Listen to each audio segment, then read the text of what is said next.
Well, thank you. Good evening, ladies and gentlemen. I just wanted to follow up briefly on some of my comments from last month when I raised some of my concerns about the review process for 7 Mindsets curriculum, and let you know that I am in the process of reviewing the January JAC meeting video, as well as Robin Kramer gave me her notes from the DAC meeting, and I also have a recording of the DAC meeting that I'm looking at.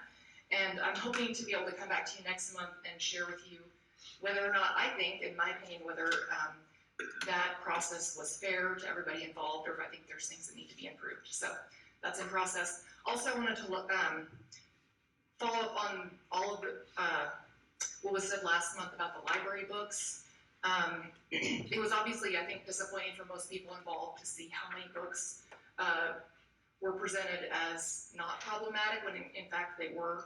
I think that the board has a decent policy in place to review library books, but clearly it was not followed, at least as far as I can tell.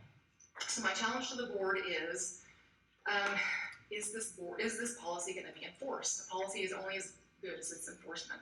So from what I can tell, some of those books were put forward as, I would say, deliberately provocation to the board to see, are you going to enforce this policy or not?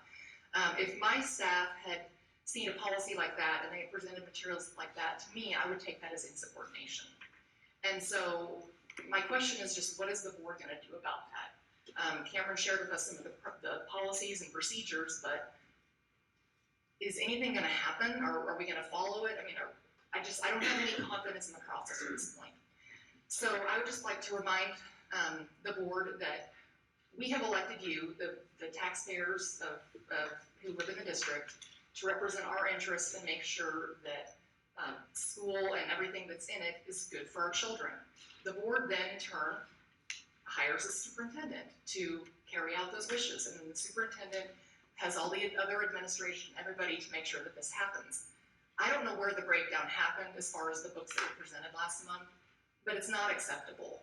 And so my challenge to you, Dr. Flusche, is please work with your other administrators to make sure that that does not happen again.